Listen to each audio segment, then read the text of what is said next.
settle for Bateman when there's Batman? Solve the riddle and be free. What is dusk? You don't have to answer the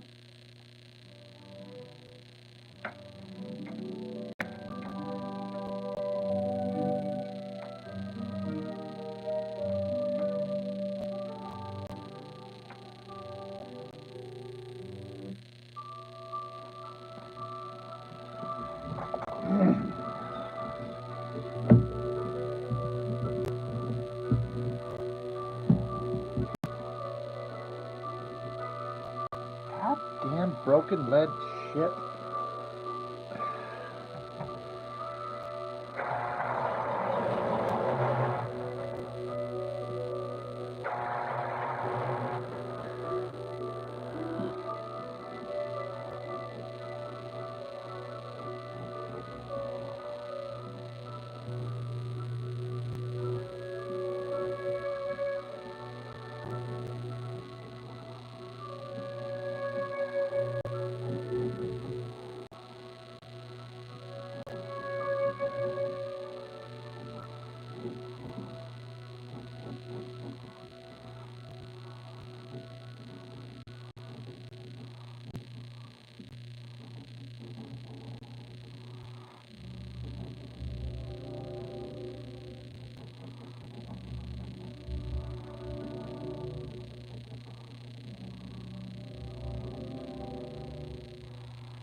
Illustrator, what's up? I've done 3 of these before. A long time ago, I did some practice submission pages for Top Cow, like just on my own. I think I actually sent them in trying to see if they'd hire me, but this was when I was like 18 or 19 years old. And they were awful, of course, but I've been lightboxing them and just kind of refining and redrawing them, keeping the same compositions and everything, but just redrawing them to make the drawings a little tighter and more interesting. And it's actually been a really fun exercise. And this is the last one. I've done other 3. This is the final one. Hey, this is Sarah Beth, and the little thing I love about the Chick-fil-A Smokehouse Barbecue Bacon Sandwich is that crispy brown sugar bacon. Shut up.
No, I'm just lightboxing. The original stuff, I mean, I wish I could remember exactly when I did it, but it's been a long, long time. But there's a lot of me I didn't know how to draw very well, and it's kind of rough, and I don't know. I mean, a lot of people see these and think that they look kind of fine. They just look they look bad. So I'm tracing it, but I'm adding little differences and flourishes that only I can see as I do the light box. And I'm adding some flair to it that I do in my own normal art. Plus, the penciling I did was really rough and ugly. I can pencil a little cleaner. So it's just kind of an excuse to sit down and draw some stuff without having to think about it. I just throw the light box on and just start drawing. You know, I'm getting close to being done with the penciling on my new book, but I've got to do some. I got to figure out the next couple of pages, and I'm kind of not in the mood to do that right now. I just wanted to sit down and draw, so right now it's just doing this, just for fun. But yeah, I'm just doing the light box part of it. Like you could see.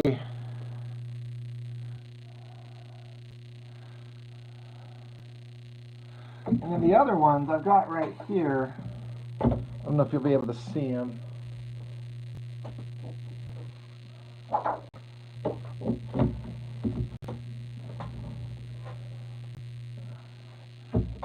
Where did I put those? Oh, there they are. Now there's one at least. No, that's my regular page.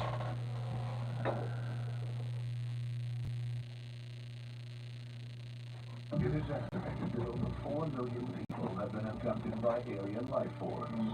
Good. One of them asked for it. Come and get me. It's really happening. On June 20th, Fuck, shut up. Where the hell did I put those other pages? They must be up here. Anyway, I'll show them later.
Comics USA. What's up?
Mr.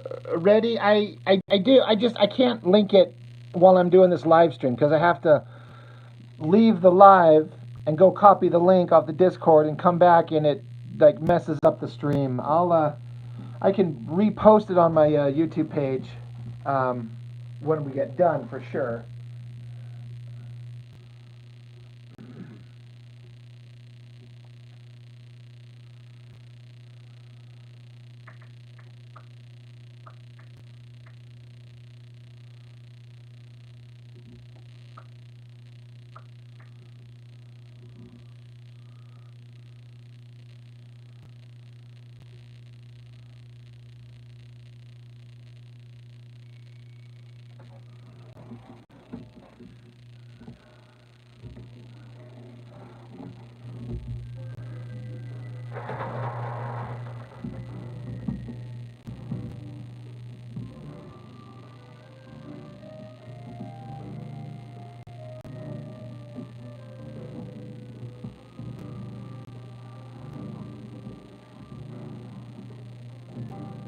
Damn broken lead shit.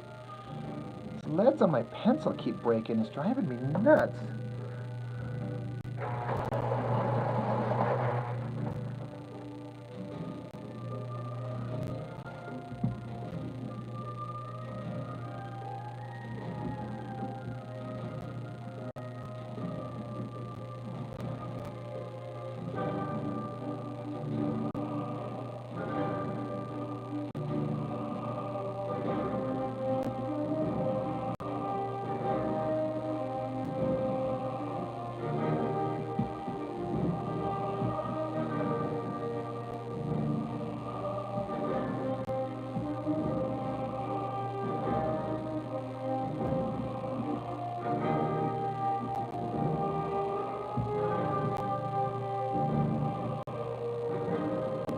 God fucking broken lead, damn it.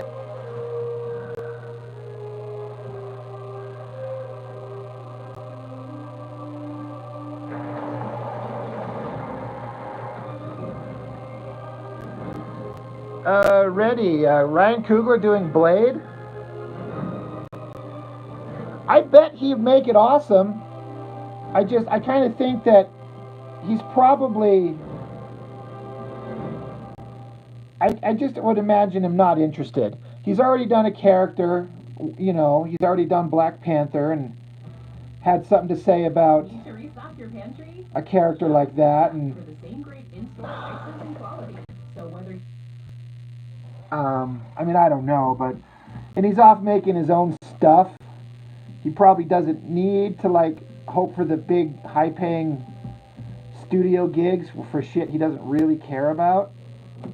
What in the fuck is going on with this pencil?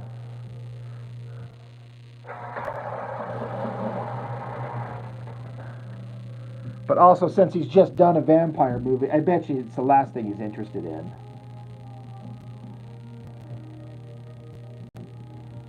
So So I don't know, but I know he would make it awesome though.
I hate mechanical pencils.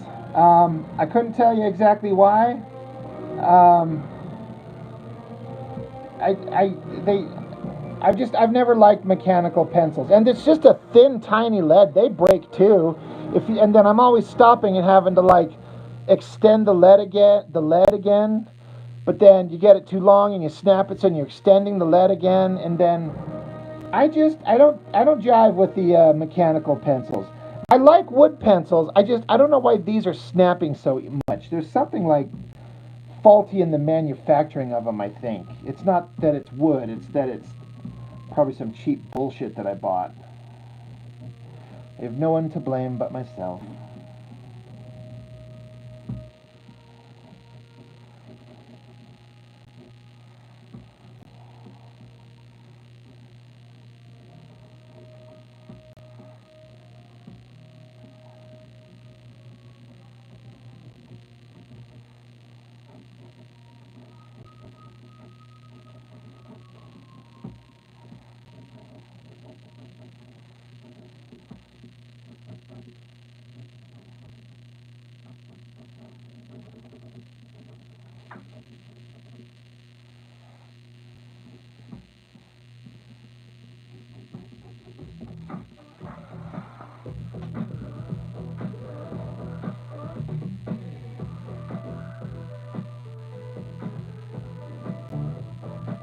Clutch pencils all the way. Is that the ones with the thicker lead? And the mouth of them kind of spreads open and kind of closes like that. If that's what you're referring to, I bought one of those years ago, and again, I did not see the appeal. Um, and I know a lot of people use them, but part of my problem was I had to stop every 3 seconds and hand grind the lead down. And then my hand grinder would snap the leads, and so I kept burning through the leads. And I'm just like, I'd just rather have a fucking wood pencil and an electric pencil sharpener so I can draw, reach over, sharpen it, go back to it, draw, gets dull, sharpen it, and just move on. I don't know what I'm doing wrong.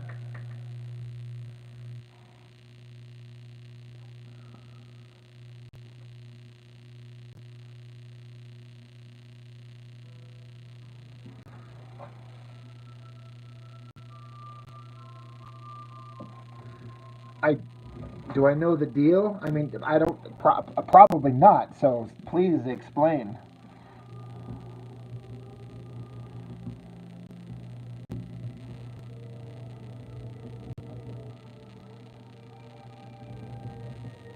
Does the grinder wear down, and then that's what's snapping the leads?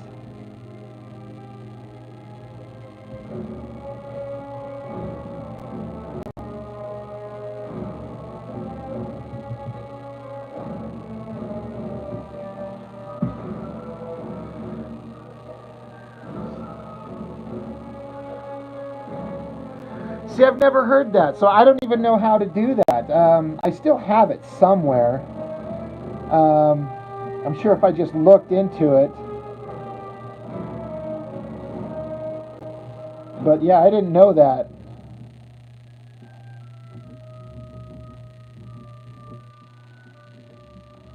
But like I said, I'm fine with these wood pencils. I don't like that this cheap shit is just snapping.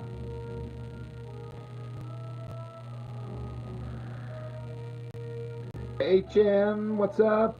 ADS up 2, what's up?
See, I don't even, I used it and I understand what you're saying, but I don't understand how to do that. I don't have it on me and I wish somebody could show me. I've got it buried somewhere. I'm sure, I know you're absolutely right, but it's weird. Like, when I think about the little grinder tool that I got, I'm like, how does that even work? How do you do that? You put the lead in there as a gauge. I don't know. Maybe if I looked at it again and thought about it now that I know a little bit more, I might see exactly what you're talking about instantly and be like, oh yeah, there we go. I'm just stupid. But it's buried somewhere.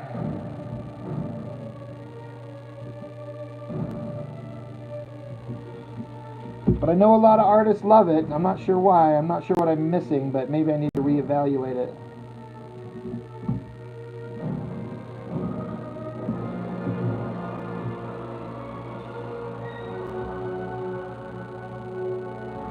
Yeah, you had trouble with it. Yeah, I'm sure. Yeah, I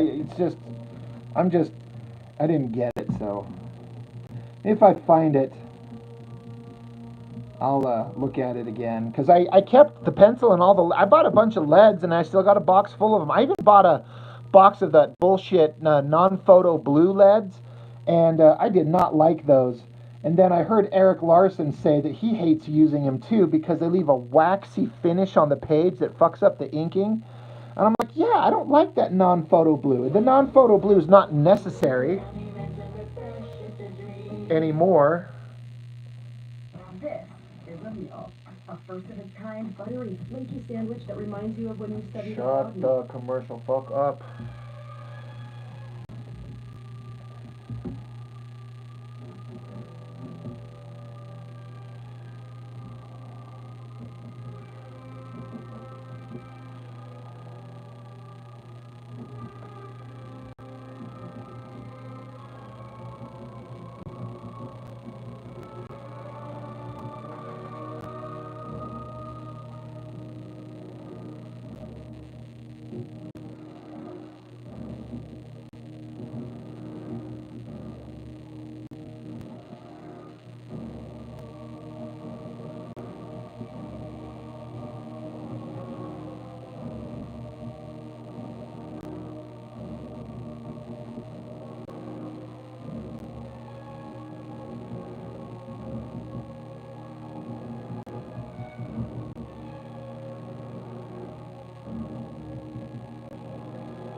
All right, man. I'll keep an eye out for it. I'm pretty sure I know where it is. I think I got it just behind me locked up in a ancient tool art supply thing. God, you got me thinking about it. I kind of want to stop what I'm doing and dig it out.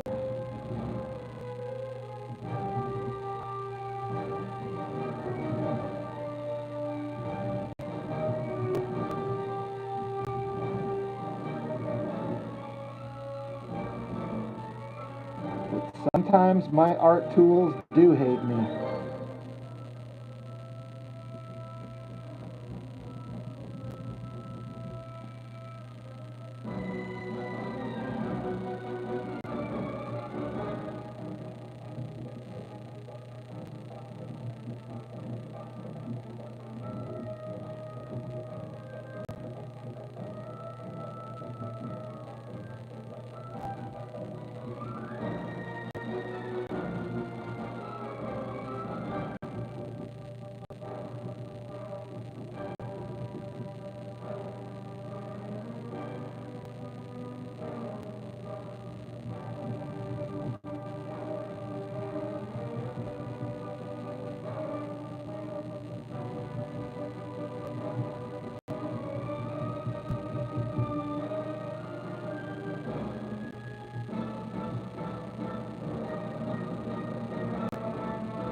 Bum bum.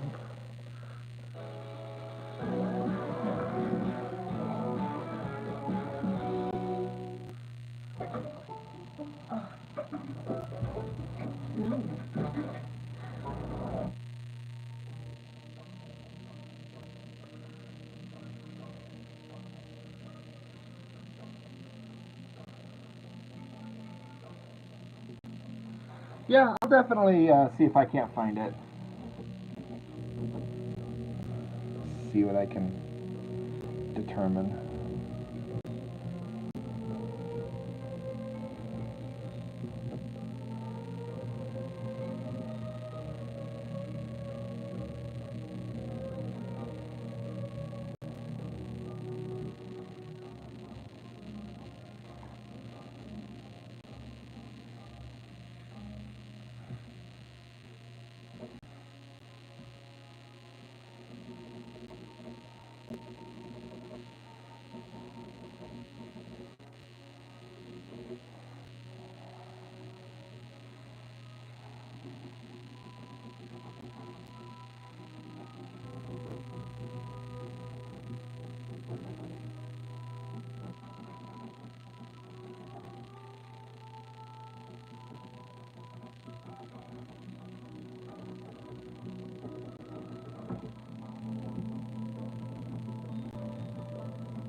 Yeah, lots of vampire talk. That's true. It has come up a couple times, hasn't it? Patrick, I'm just doing a trace over some old pencil or submission pages I did like decades ago for Cyberforce.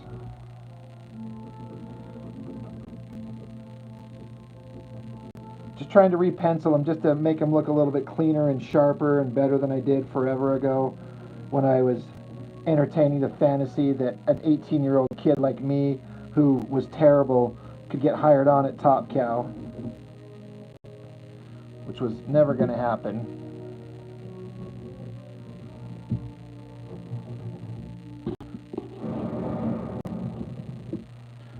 But it's good to have dreams.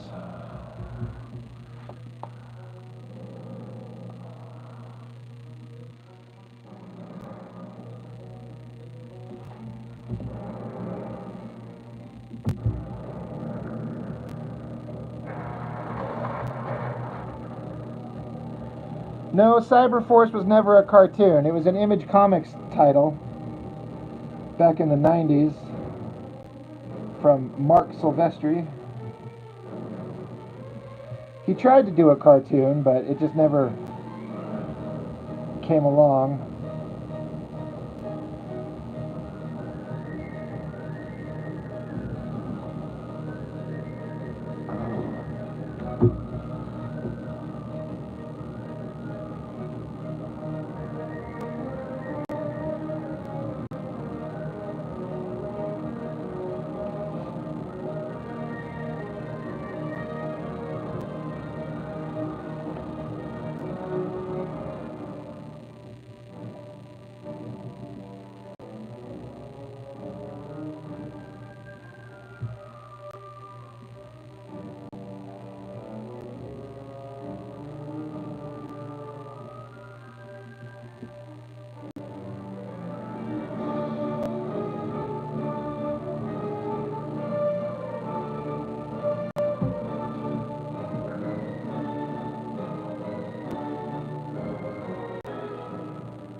Yeah, I think Cyberforce could have been a good cartoon if they would have done it and taken it seriously, unlike the Savage Dragon cartoon or the Wildcats cartoon, but they just wanted to make childish shit.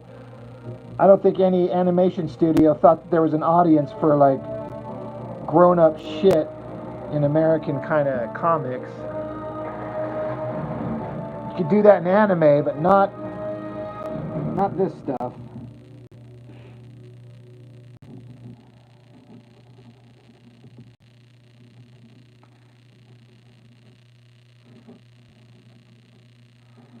Just this, there's thousands of appetizing ingredients and big savings. Yes, fresh for everyone.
I've heard of Cadillacs and Dinosaurs. I've never seen it.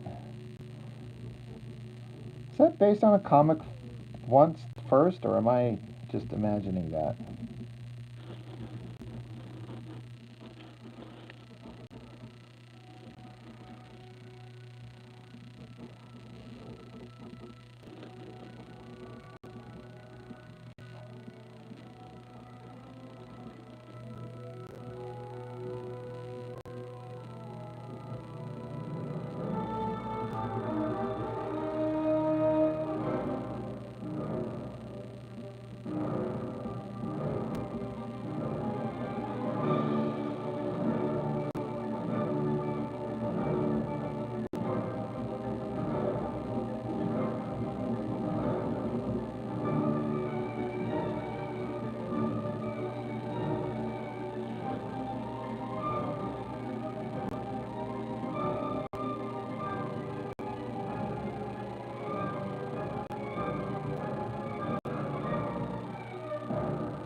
Yeah, ready.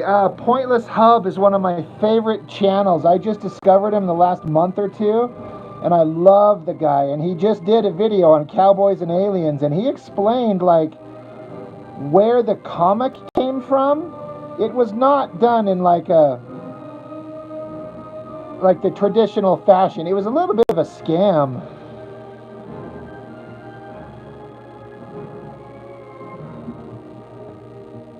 But yeah, Pointless Hub. I love that channel.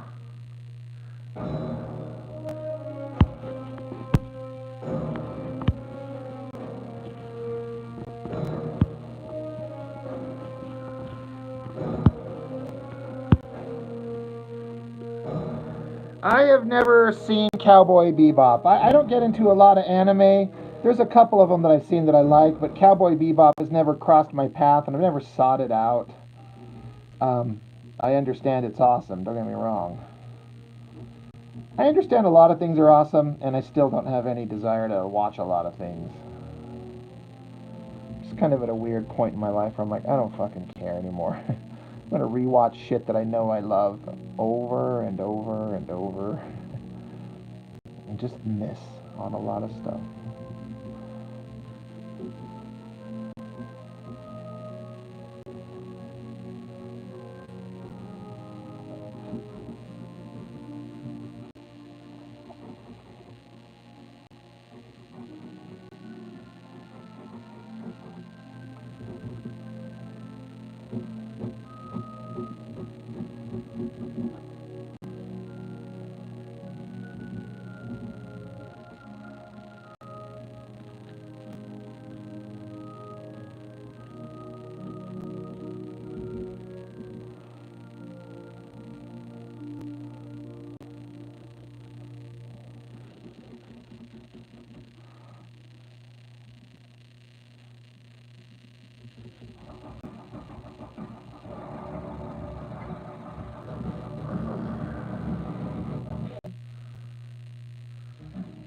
So, I have a lot of cats. With more than 25 unique recipe combinations. I've never heard of the Smashing Machine. Never heard of that.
You know what I heard that they were making, and I guess they either stopped or it was all a lie altogether, is that they were like doing a Hulk Hogan, like biopic or whatever they're called, and Chris Hemsworth, like Thor, was going to play him.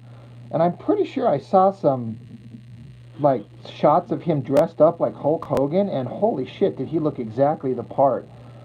But if I remember correctly, I guess it's not a thing anymore.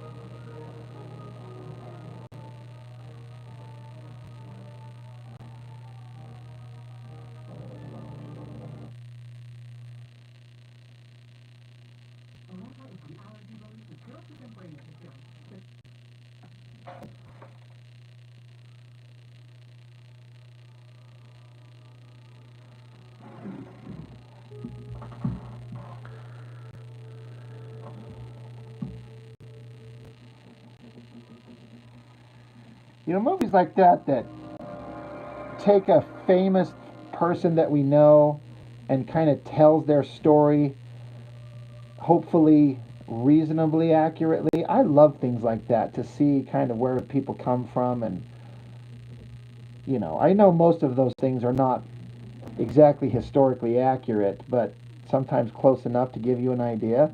Like, I'll be honest, I did not give a shit one little bit, and I still kind of don't, about the band Queen, you know?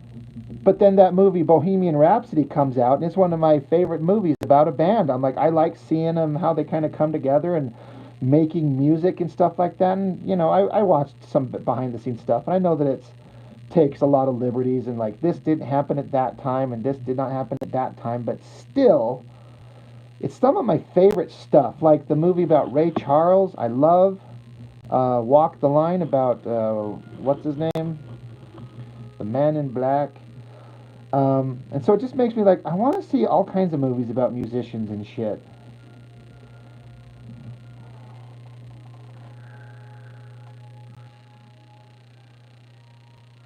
Yeah, ready? Yeah.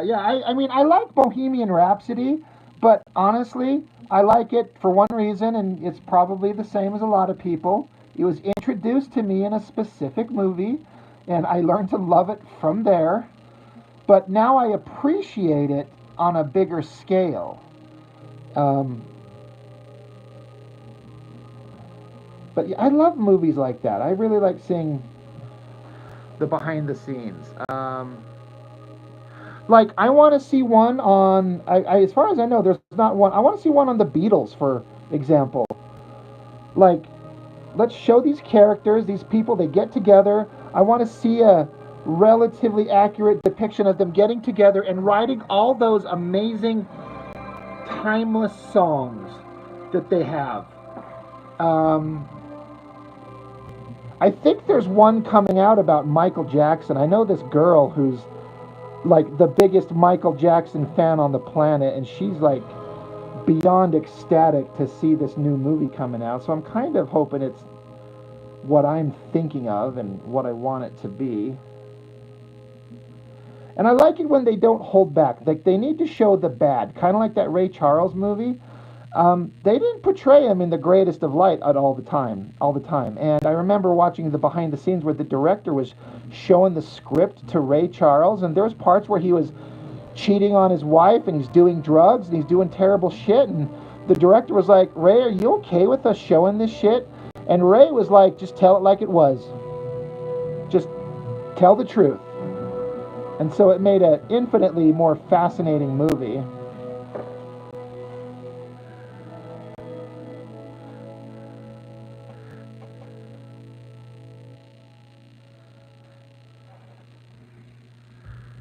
Yeah, yesterday, I think I've seen that, but I think that's just like archival footage and things like that. If I'm thinking of the same thing, maybe I might not be, but and like, that's fine.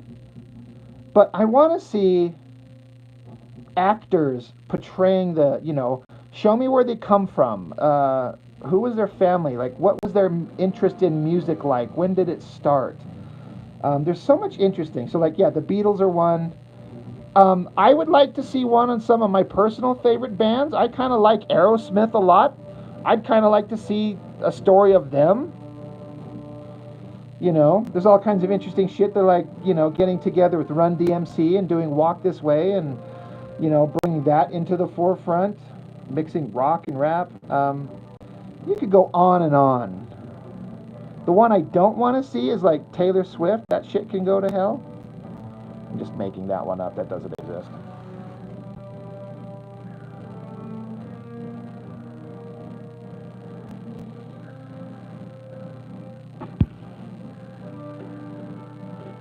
Oh, everyone on the planet disagrees with you, D-Man, about Remy Malek. Man, he stole the shit out of that movie.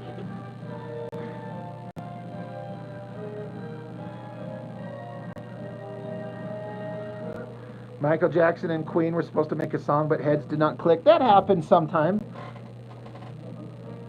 I feel like Michael Jackson's probably a little bit of a control freak.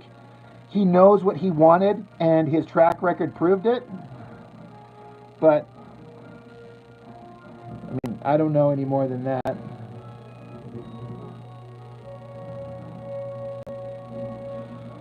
But what other, like, classic musicians would be awesome to see a movie on? Like, who hasn't been given the due?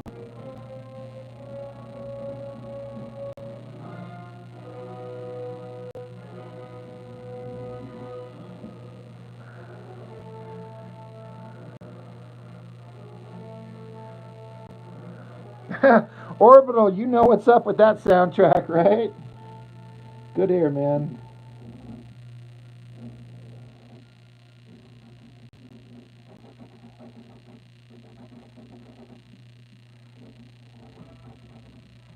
Need to restock your pantry? Shop the Smiths app for the same great in-store prices and quality. So whether you choose pickup or delivery, your satisfaction is 100%. Tom Petty. There's another guy who I never got into, but I'd watch it. How about Van Halen? They had a massive amounts of success, but they just couldn't fucking get along, it seems. One of those bands that were like iconic, the likes of which a lot of bands always strived for, but they just couldn't get their shit together, it seems, and stay together. There was one that came out on Netflix about Motley Crue, but I heard it was awful. Not that I'm dying to see a story on Vince Neil, but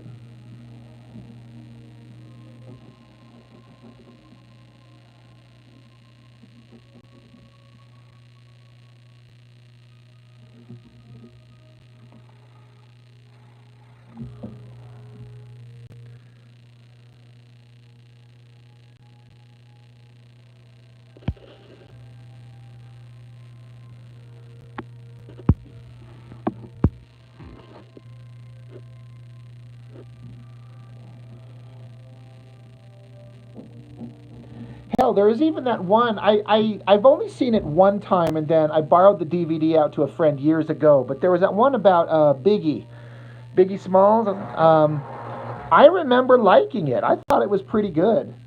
That was one that I enjoyed. And again, it doesn't have to be like I'd take any genre.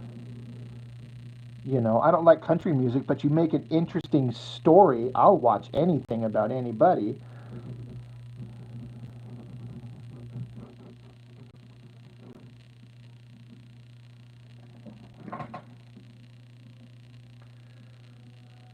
Yeah, Hub, you talk about Next Generation. It's one of my favorite shows of all time.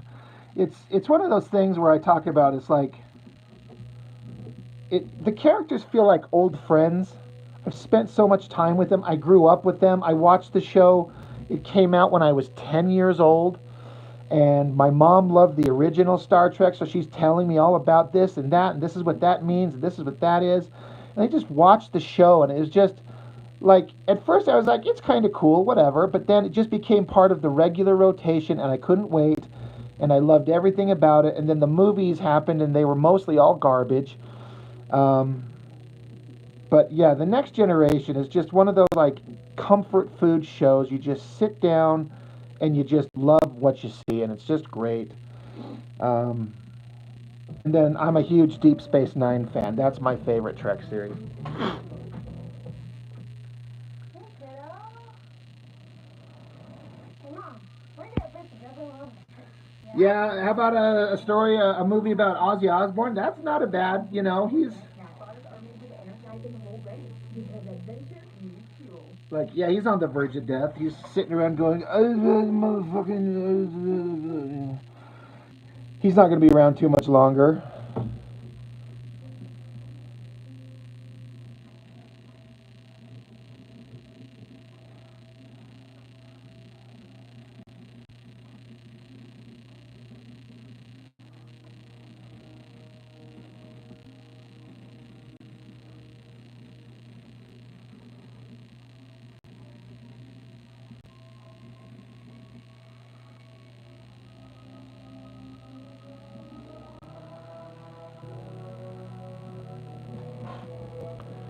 Oh, shit. I forgot. Oh, damn it. So I got to plug my phone in. It's about ready to die. I forgot that I hadn't. Okay,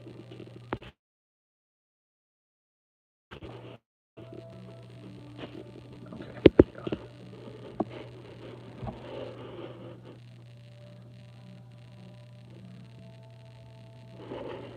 The animated movie Heavy Metal. I've seen it. Um, most of it's a little bit too weird for me. I certainly didn't mind the warrior naked girl. I was like, you can do this in a cartoon? What the hell? It's almost like a comic book kind of thing, but she's running around naked. What's going on? And there was some funny moments in it, but there's some parts that were just too weird for me. But again, I haven't watched it in years. I remember liking this like World War II B-17 part.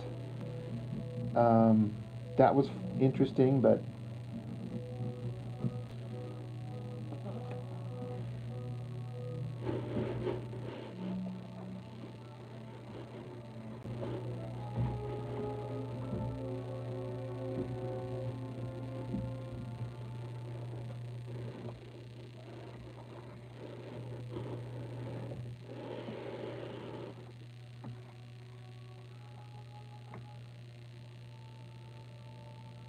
yeah, Hub, me and you, same man.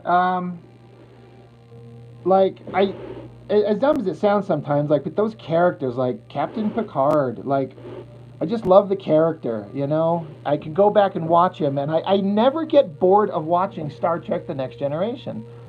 Um, it's just it's one of those TV shows where you don't have to like Star Trek specifically to enjoy that show. Most of the other series, you have to like Star Trek as like a brand and a type. But The Next Generation is one of those shows that everybody could like because it was just had appeal for everybody.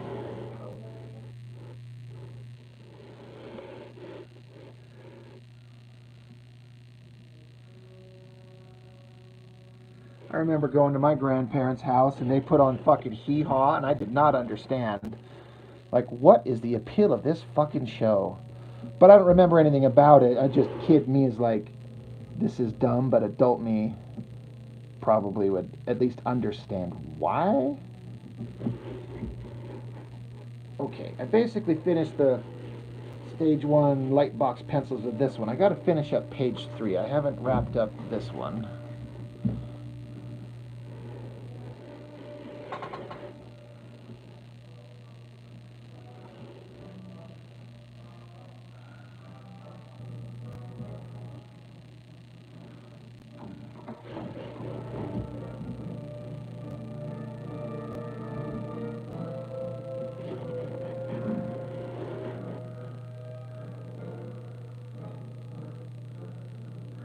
Hey, Orbital Hub, I don't know if we've discussed this, but I would be really curious to know what you thought about the Picard series. Since you're such a Star Trek: The Next Generation fan like me, what did you think of the Picard series?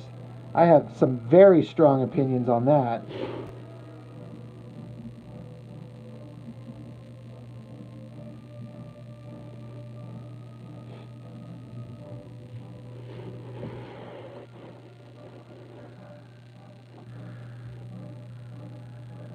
Yeah, Deep Space Nine is my jam. Enterprise was okay. Voyager had moments. They didn't know what the hell to do with themselves on that show, and they wasted a lot of potential. But it was okay, I thought. But Deep Space Nine is my like. That's the one that I love more than anything.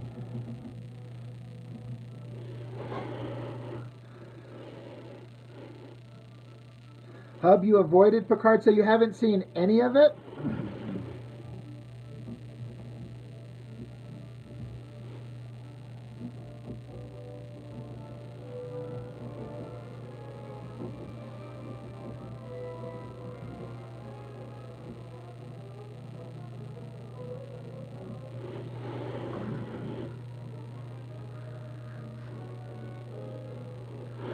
Um, as a fan of Star Trek, I would say avoid season 1 and 2 of Picard. It is garbage. It is insulting and stupid.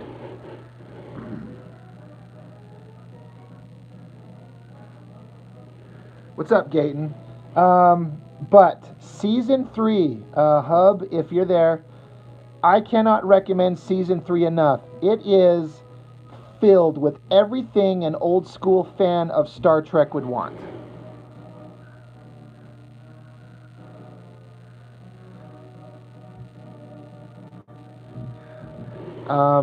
It's like the final movie with the characters that we never got in the actual movies. They bring everyone back, everyone gets a moment to shine, everyone is who they're supposed to be. There's some, dramatic stuff that happened, and they discuss it, they explain it. There's some characters you never thought you'd see again that show up. Um, I hate Picard seasons 1 and 2. There are just an insult to the characters. But season 3, just I recommend give it a try, give it a shot. Um, give it up to episode 4 or 5, and if you're not interested by then, you won't be. But man, I was hooked, and I was really skeptical. I didn't think it was going to be any good, but they nailed it. We got to see one final adventure of these characters that I grew up loving, and they all were who they were supposed to be. And it's actually really. I mean, there's some parts where you're like, this isn't perfect, but that's everything. That's anything. That's any TV show, any movie.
Yeah, the 90s were good for Trek fans, for sure. I agree. I miss that shit. I have these fantasy scenarios in my head where I'm like, somebody hits me up, like, you like Star Trek? What would you do? I'm like, oh my god, let's go.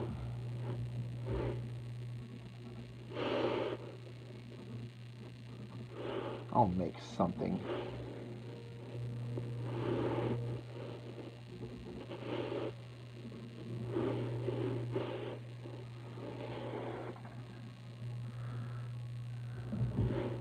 Alright, let's lose the light box and see what I did.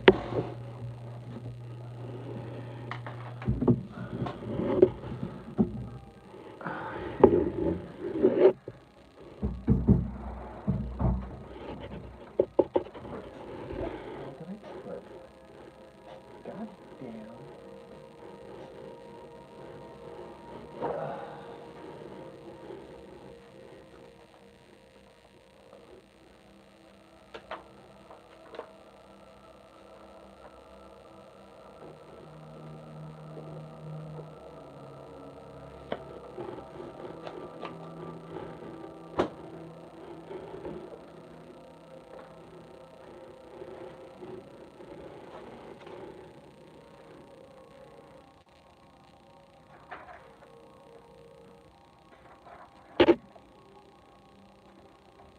There they are. Okay.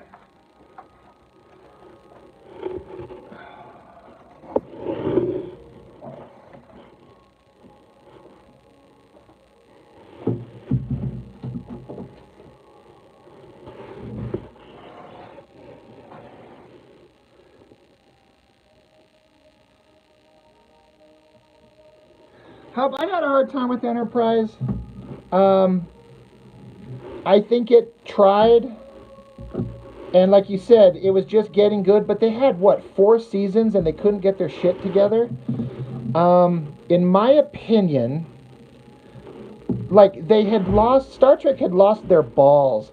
They were playing it too safe, and they could only operate in this very confined box that is, quote-unquote, Star Trek, and they just wouldn't try anything new, and so everything in Enterprise felt like a retread of stuff I've seen before. And at the same time, relatively close speaking, I was enthralled with the new Battlestar Galactica, which was like the greatest science fiction TV show ever made, and I'm like, Enterprise just couldn't compare. It just wasn't even close. And so I was like, Star Trek has actually ran its course. People are saying it's old and it's stale and there's nothing new. And I kind of agree with them at that point. But they were trying. They were really trying, but they couldn't get their shit together.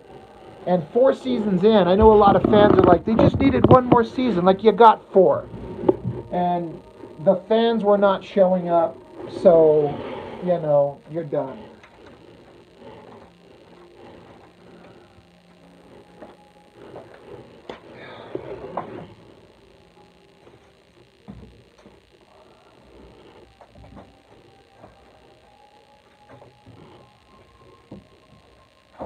What in the fuck?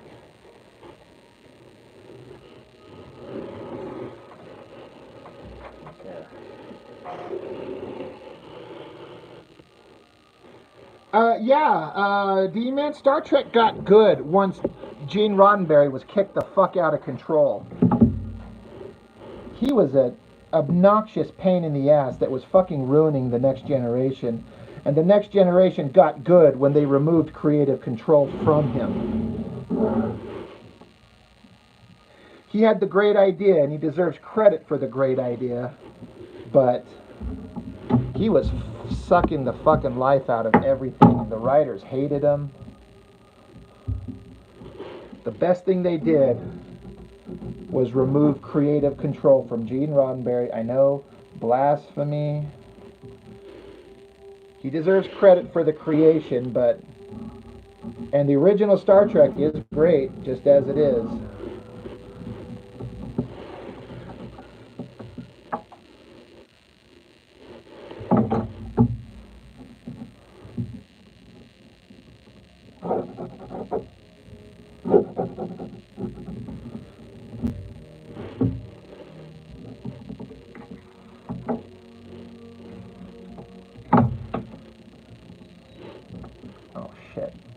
job. Way to fuck it up.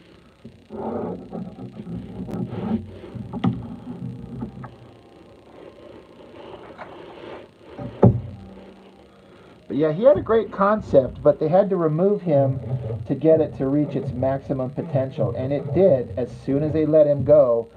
Because Star Trek Season 1, like the Next Generation Season 1, was just like a redo of the original series in a lot of ways. But once they got rid of him, by Season 3, the Next Generation just became top tier television. And he had nothing to do with it at that point.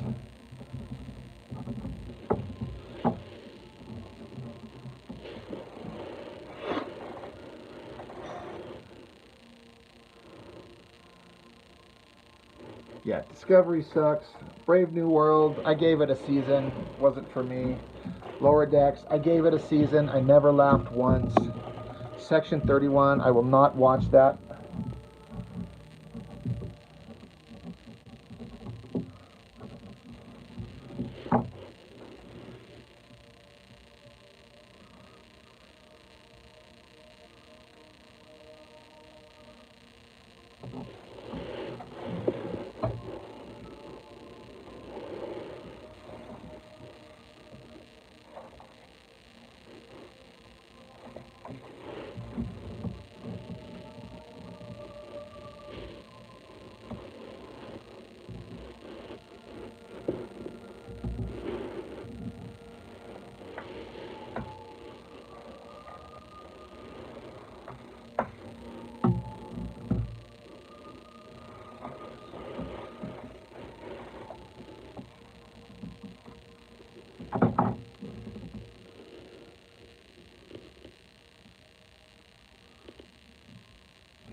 Yeah, Hub, that was where they took the original series and like remastered it, cleaned it up, and gave it new special effects. I would have thought that that would have been tampering with something that was already perfect, but the way that they did it, they kept it in line with the vibe of the original show, and I think it makes it better. That's one of the few times where fucking with the original actually works, as opposed to like George Lucas screwing with the original series all the time and keeps redoing it, or well, he was before he sold it and really ruined it.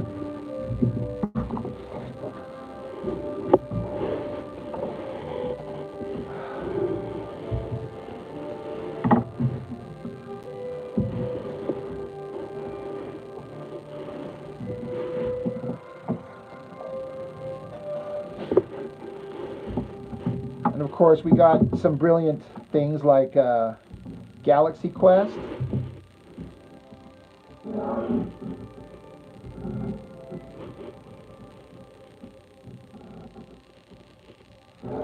Everyone likes that.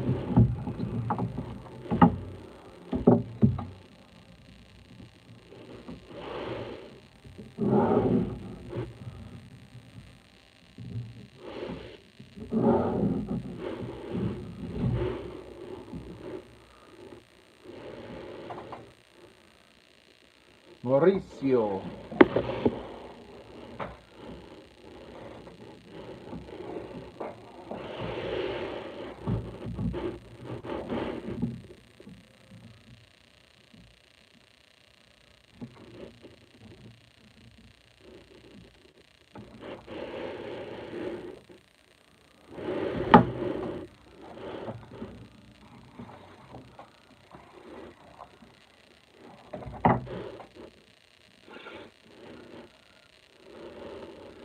Back in the 90s, the Sci-Fi Channel ran the original episodes, the original series episodes uncut. They were like 1.5 hours long. So you're talking about there was a bunch of footage that were not in the regular releases that they added back in?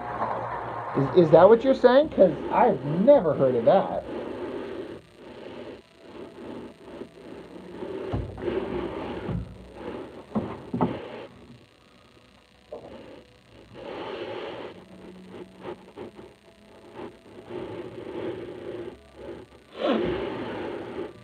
Wow. Yeah, that's news to me. That's something that I would support, I think.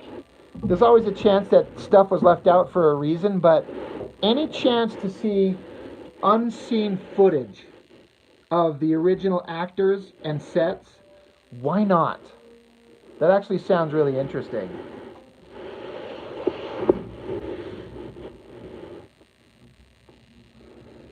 Hub, did you see that 10-minute, what was it called? Was it Unification? Something like that? That just come out in the last couple of months? That was like a final scene with William Shatner. He played Kirk again.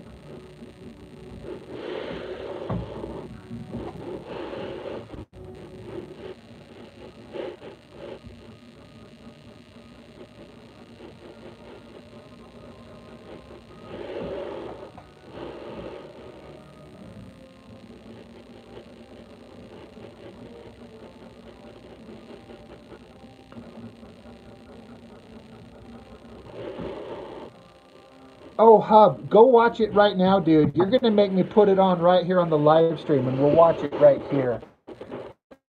It's Shatner doing, like, they take and do a digitally de-aged version of him.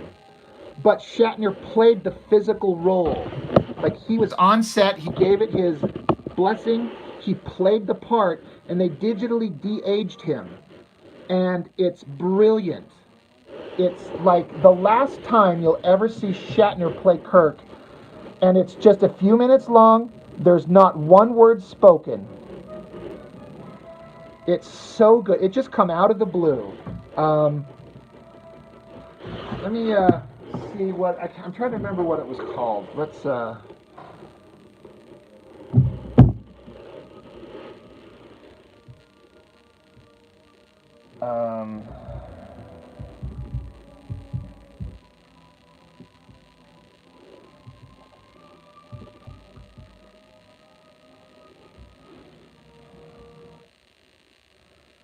yeah. God damn it.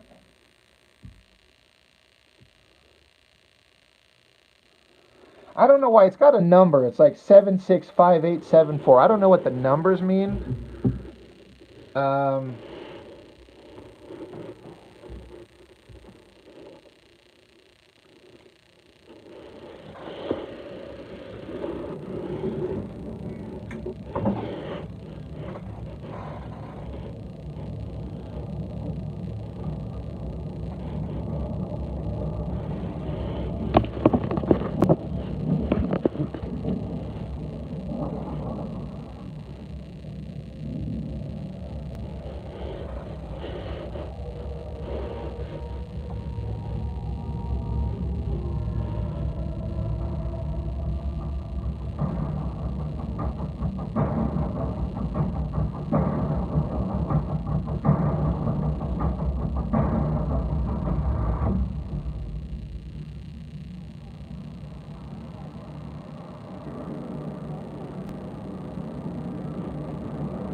There's Saavik from Star Trek 3, the same actress.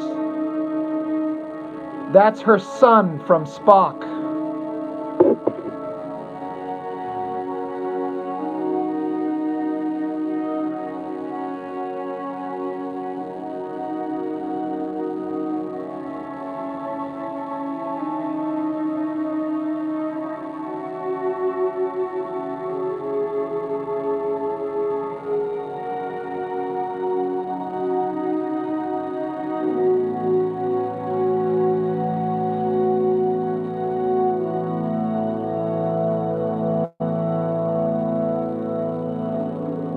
I don't know what this guy is supposed to be.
There are always possibilities, Spock said. And if Genesis is indeed life from death, I must return to this place again.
I knew what the numbers stood for.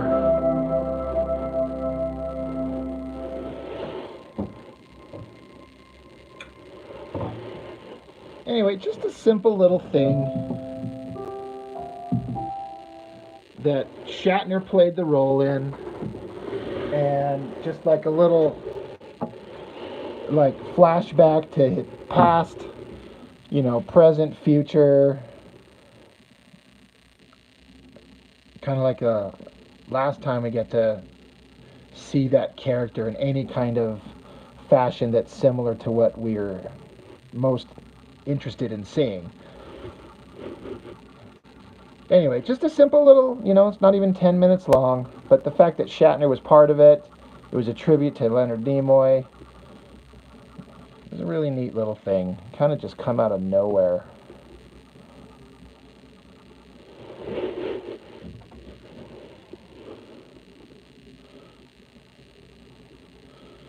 Yeah, how many of those actors are still alive? Just the three? Chekhov, Sulu, and Kirk. Everyone else has passed. And Shatner's in like his 90s, right? That guy's ancient. But he's still pretty active, it seems.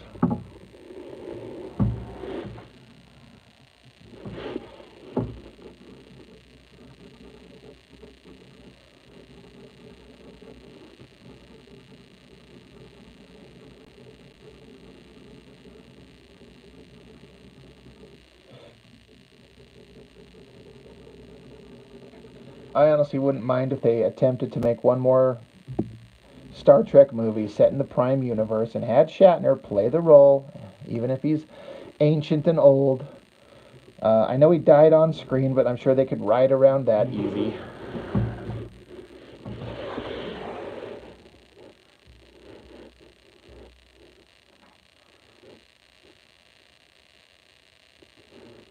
Or it might be a bad idea. Maybe just leave well enough alone. But yeah, just have Shatner play Kirk one more time. Like,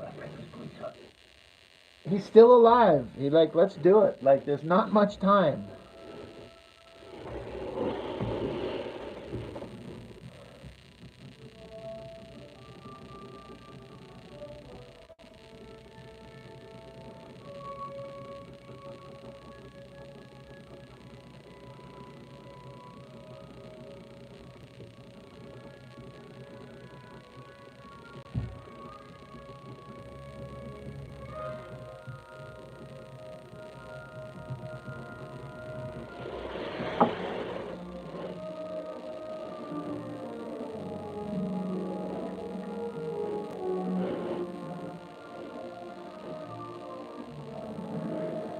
That's a thing.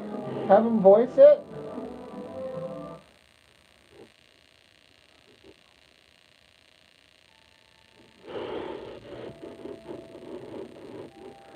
That's from part 4. I know that line anywhere.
I never actually watched the animated series. Never interested me. I've seen bits and pieces of it, and it seemed really kind of silly. I just never wanted to watch it.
It's a perfect for a shroom microdose.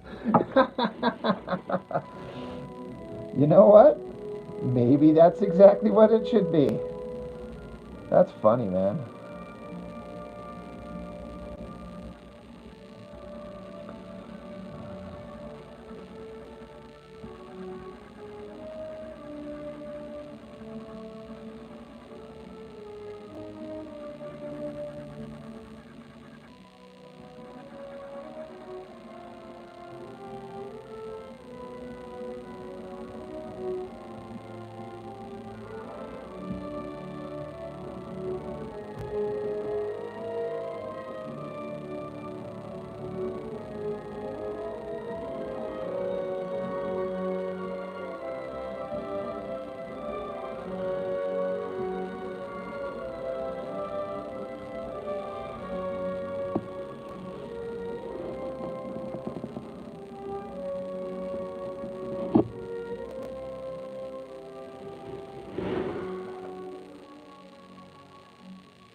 You know, Hub, yeah, I know you were saying that you loved Enterprise.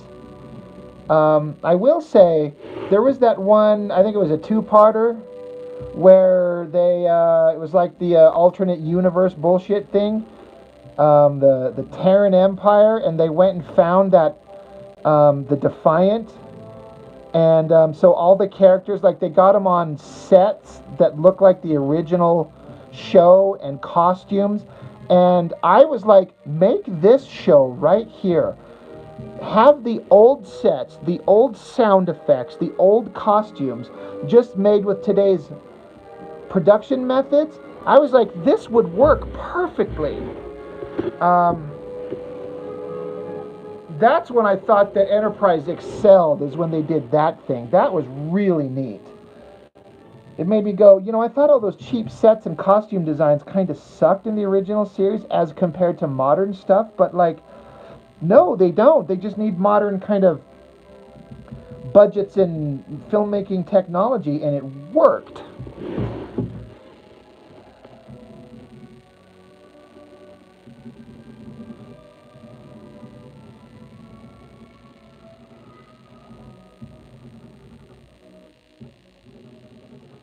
And of course, anytime you have a couple of episodes where that actress that played T'Pol, Jolene Blaylock, running around in like a belly-revealing little uniform, that works too. You got my attention.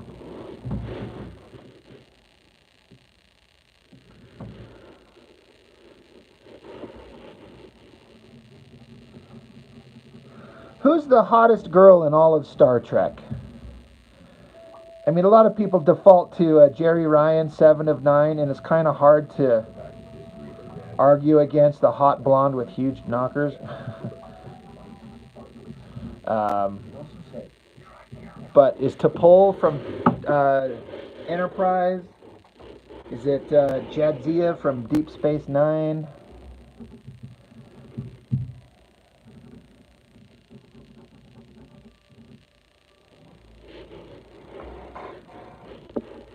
T'Pol had it going on, yeah, right? Yeah, that Jolene Blaylock, she was something. And again, kind of like Jerry Ryan on Voyager, she could act. Jolene Blaylock and Jerry Ryan, they could both act. They weren't just hot, but they were like actually really talented, good actors. And that's what really made it work.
Esri, she was, yeah, she was cute.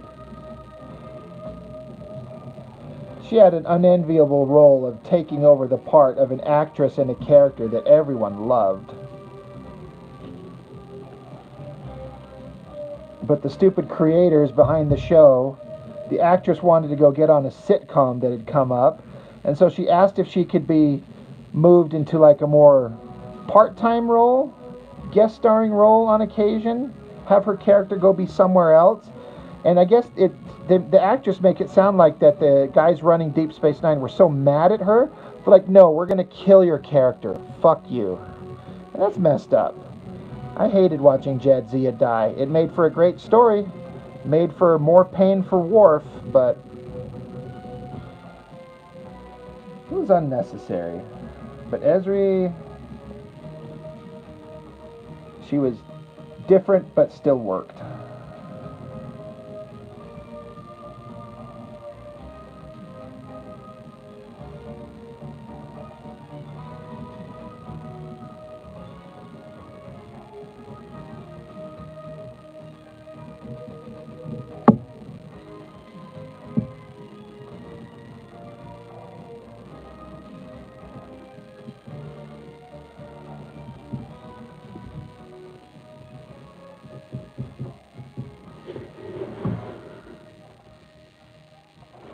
Yeah, Hub, I don't know if you knew that. Terry Farrell, the actress, she wanted to go beyond. There's this new series. I can't remember the name of it, but Ted Danson had this new sitcom coming out, and she was offered a leading role, like the leading female role on the show. But they still had another season of Deep Space Nine to go. So she asked, can she wants this opportunity. So can they like not write her out of the show, but put her elsewhere and let her go do this? And yeah, if you're asking, you say that's what happened if you're talking to me.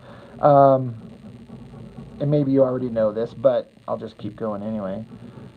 But yeah, she wanted their character. She wanted to come back and be part of it, but the creators were like, nope, we're killing your character. You don't get to come back. And the actress is pissed. There's a documentary on Deep Space Nine that they all did a couple years ago, and she's actually crying, talking about it, thinking about how it was such a betrayal, and she was so hurt.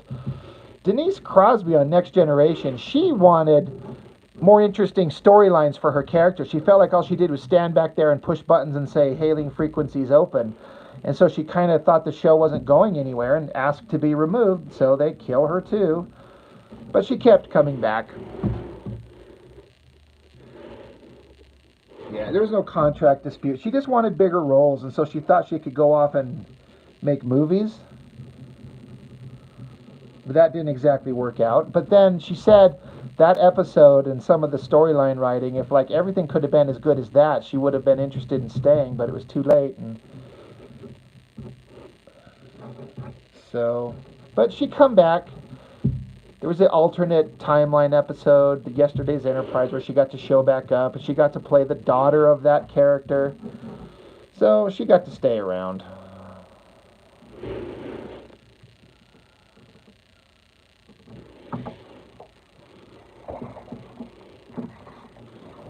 Ugh. I don't want to go to bed because it just means I got to get up and go back to fucking work again. It seems like that's all I do is work, come home, and then I blink, and then it's time to go to bed and go back to work.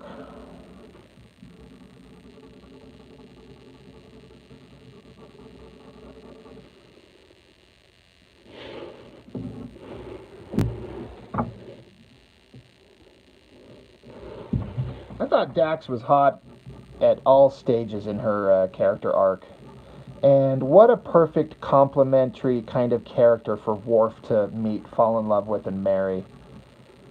Like, you know, she used to be a guy, because that species changes bodies as they age, and so here is a girl who has all this knowledge of a guy who knew everything about Klingons. So she understands what he wants, what he's doing, just who he is. And they just worked. And then they get married. I read that in the original script for the wedding episode of Worf and Dax, the crew of the Next Generation was supposed to be there in the crowd, but they just couldn't logistically find a way to make it work in the time frame that they had. I'm like, how great would that have been to have the original Next Generation crew right there at Worf's wedding? Because they fucking would have been. Outside of the fact that they kind of had to rush the character's wedding and maybe the crew couldn't get there because they're off on some deep space mission, but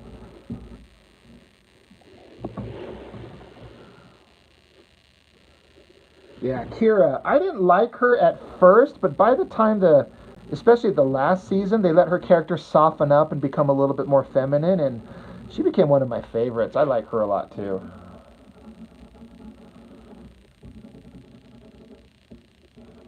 You know that in real life, her and the Dr. Bashir got married and had kids. They didn't stay together too long, but they were a thing.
You know, what I like most about Deep Space Nine is like every other show and every other Star Trek show, you have the main cast, like 7 or so characters who are the main ones. But Deep Space Nine had like, I don't know, I'd have to think about them and count, but like 7, 8, 9 other secondary characters that were just as interesting as all the main cast. For example, Sisko's son. So you have Jake. I mean, he was part of the main cast, of course. Goddamn pencil. Then you had Quark, but then you had his brother Rom, and then his son Nog. You had Dukat. You had Garrick. You had Martok that come along eventually. The bad guys, the evil Bajoran bitch spiritual leader Kai Wynn. They just had all these other characters that you could do all kinds of stories on. Lita, the Dabo girl that Rom ended up marrying.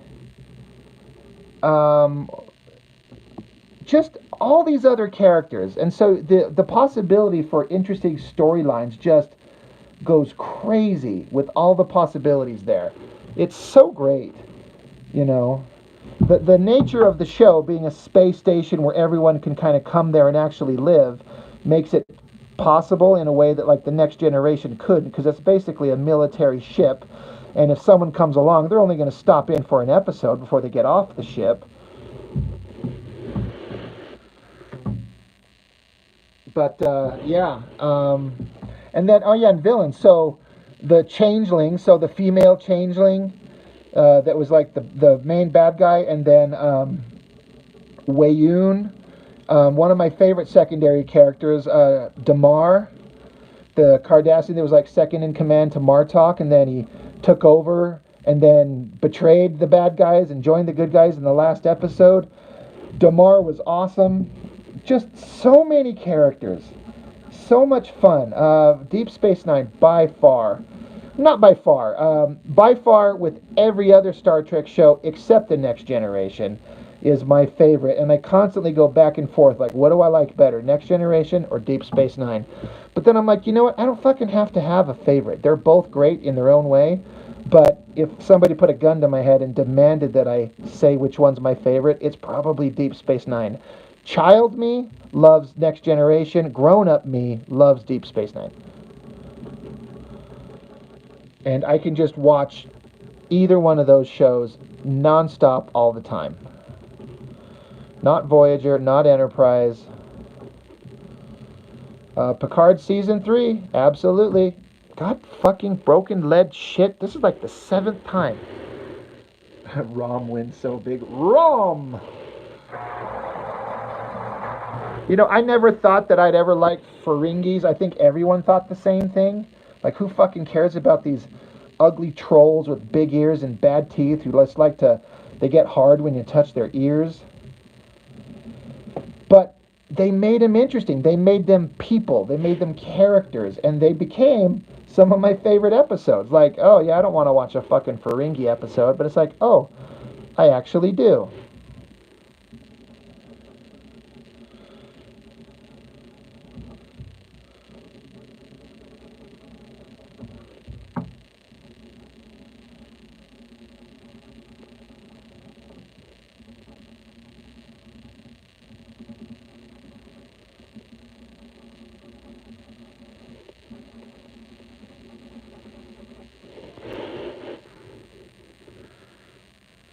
Quark was always, yeah.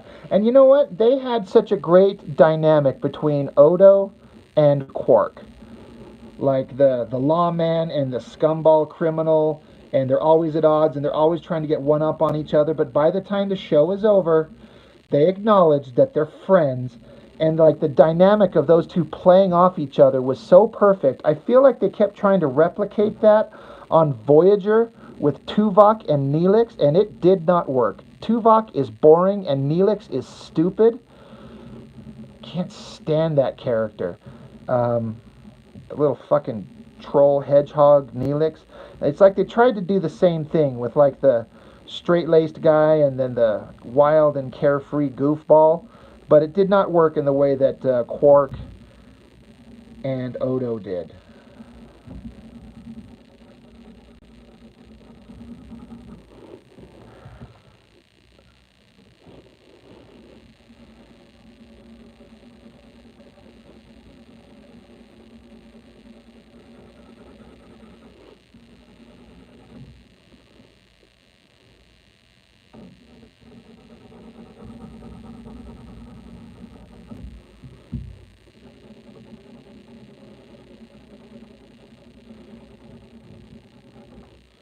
And yeah, Worf, he's another example of a character who, we knew him on Next Generation, but the best stories for Worf are on Deep Space Nine. If you want to really like his character and see him grow and change and experience things and suffer and have successes and just have a great character arc, the Next Generation gave him some of that, but they really, really gave it to him on the or rather Deep Space Nine. Him added to the cast wasn't necessary to make the show better, but it sure worked. It sure helped.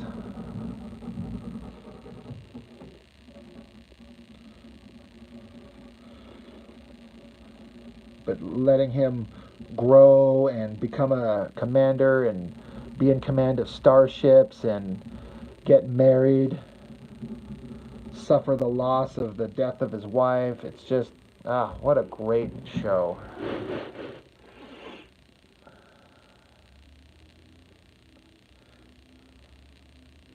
Imagine Quark pulling Jake Sisko in the world of crime and blackmailing. Yeah. I also like that they, when Deep Space Nine started, I just assumed, like all of us, including Sisko himself, that Jake would join Starfleet. And I like that they went the opposite route. They're like, no, we already did that. We had a kid who was a genius Starfleet kid. This guy has no fucking interest in becoming part of the... I know the Starfleet's not military exactly, but essentially, he's an artist. He's a creative. He wants to write. He's a writer. And that's what he pursued. I'm like, oh, okay. We just all thought Jake was going to be in Starfleet. But then they also surprised us by taking Nog, this throwaway dork son of Rom, who's a little punk-ass kid. He suddenly becomes a brilliant Academy student and excels really well. And he joins Starfleet. The first Ferengi. It was really, really good storytelling, kind of subverting expectations in a good way. It was a great story arc to watch the actor who died. I forget his name. The actor that played Nog. He was like, I got to watch this character grow and become a thing and an active part on the show and played important roles across many, many episodes. What more could an actor want in a role?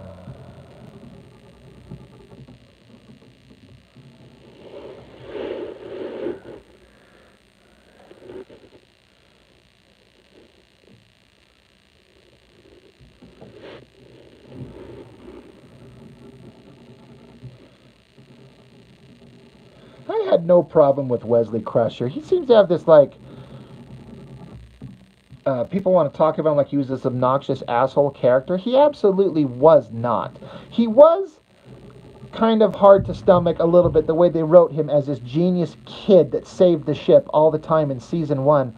But they got rid of that pretty quick and just made him into just like a normal character with, yeah, he's a brilliant kid, but I like Wesley Crusher. I got no problem with the character at all. And some people just take it too far. Like, goddamn, Wesley's so obnoxious. No, he's not. Yeah, season 1, him, is kind of hard to stomach, but there's a lot in season 1 that was not great. The show had to find its way. And once it did, once season 3 hit, boom, show was like operating on all thrusters, shall we say.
Yeah, Hub. I mean, it's not great. It didn't like.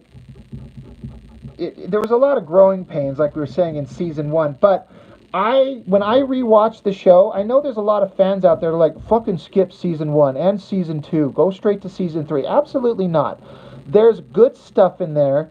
It's all the weirdness. There's some weird tonal things. There's some music things. There's editing things that feel like it was trying to like it had to grow out of being a retread of the old show. But you're right. There's absolutely some interesting stuff about season one and two that I will never skip. And whenever I rewatch the show, you start right at the beginning, and it's always interesting. When I was younger and the show was playing, it was being broadcast in real time. I guess it's syndication, you call it, where it would just be on repeat all the time. And so there would be the new episodes that would come on, but then they would just run the show in repeat from season one straight through to whatever they were at. And then once it was done, it would just start over at season one, episode one again, and just play on repeat over and over and over. And as a kid, all the way up until the show was over, I watched it every night. And, it was kind of like moved by the final episode, and then once it restarted back with season one, episode one, I was like, here we go, let's go on the adventure again. I was always interested. I was never bored watching it. It's really interesting how they pulled that off.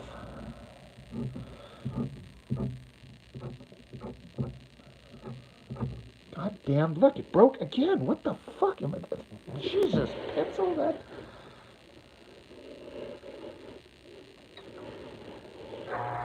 But yeah, syndication. It was on at like 9 or 10 o'clock every night. And I'd go to bed watching it. Sometimes I wasn't even supposed to be up that late. My parents were like, God damn it, son, go to bed. You got school in the morning. I'm like, yeah, I just want to finish watching Star Trek. And I just stay up. One time I did a long stretch of just staying up late watching it with my youngest sister, who was like 8 or 9 or something like that. And she just would stay up and we'd make hot chocolate and just watch Star Trek. And we talk about it to this day. She's like, it's one of my favorite things I ever did as a kid, is I just would stay up with you. Because I have 2 brothers, 2 sisters, and both my parents. We were all, together as a family growing up. But there was a stretch where my sister and I would just sit down and just every night and just watch Star Trek, and she just watched it with me. And I kind of hope that one of these days I can get my own fucking kids interested in it, but I'm not going to push them. Because you try to demand that they like a thing, and then they just absolutely will not. But I'd love to be able to watch it with my kids.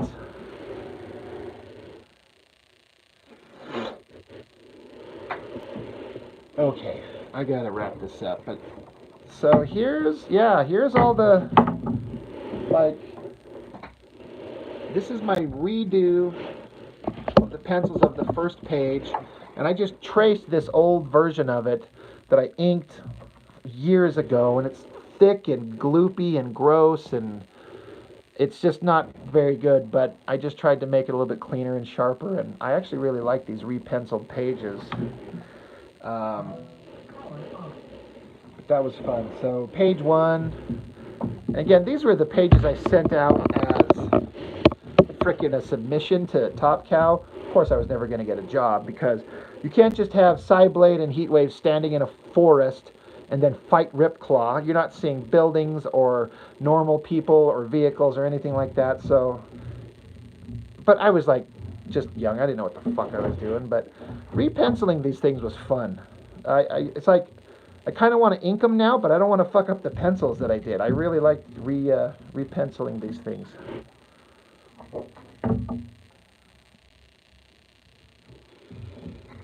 I don't know. Anyway, I gotta wrap up. I don't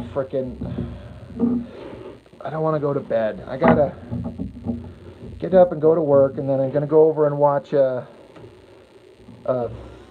Blue Angels documentary at this hot girl's house. The girl who took me to the air show last year.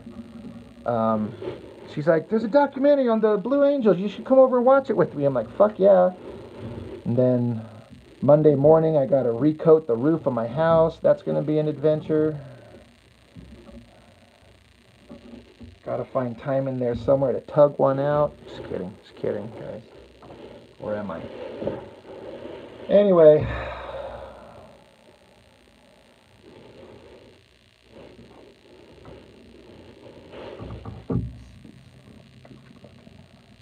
When in doubt, hide the goofiness in shadow.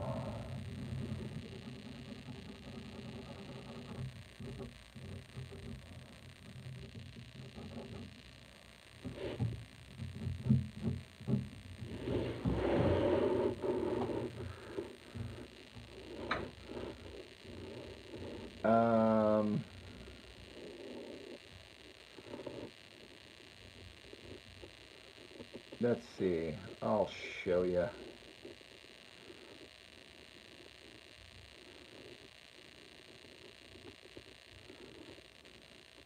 Got a picture. She got promoted at her job back in like November, and I snapped a picture of us before we left. Right there. That's my dumbass. But yeah, she's pretty.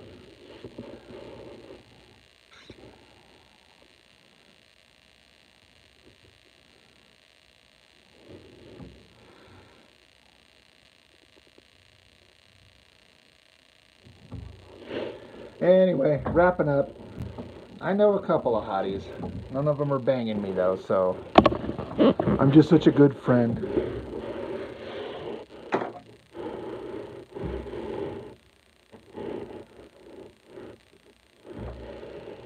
Alright guys, this was fun. Thanks for hanging out as always. I gotta get to bed, so alright. I'm out.